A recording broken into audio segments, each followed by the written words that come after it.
Mes chers amis, les jours précédents, nous avons dit quelques mots sur Alanissim, c'est-à-dire sur les mots de Alanissim qui introduisent le passage Alanissim que l'on ajoute à l'occasion de la fête de Hanouka.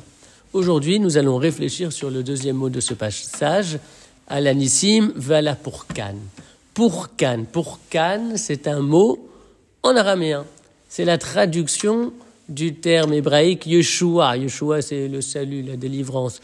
Le mot Purkan, vous le trouvez par exemple dans le Kaddish Yasbar Purkané, ou alors dans la Tfila du Shabbat, Yekum Purkan min Shemaya. Et alors, Rabbi Tzvi Elimelech de Dinov, un grand maître de la pensée chassidique, s'interroge en disant, mais pourquoi avoir fait intervenir dans le passage de Alanissim un mot traduit en araméen? Pourquoi ne pas avoir conservé que des termes hébraïques? Pourquoi avoir fait intervenir ici la traduction araméenne par le biais du mot Purkan?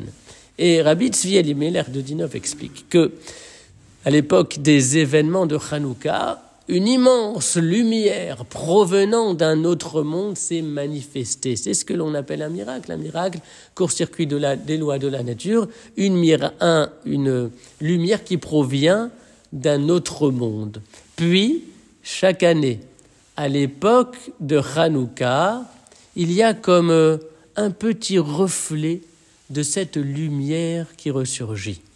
Le miracle de Hanouka, la délivrance de Hanouka, la Yeshua de Hanouka, c'est la lumière originelle. C'est comme la langue originelle.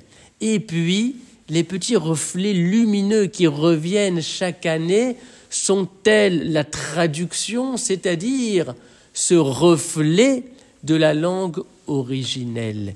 Et c'est pourquoi, à la fin du passage de Alanissim, il est dit Ufurkan keayom hazeh.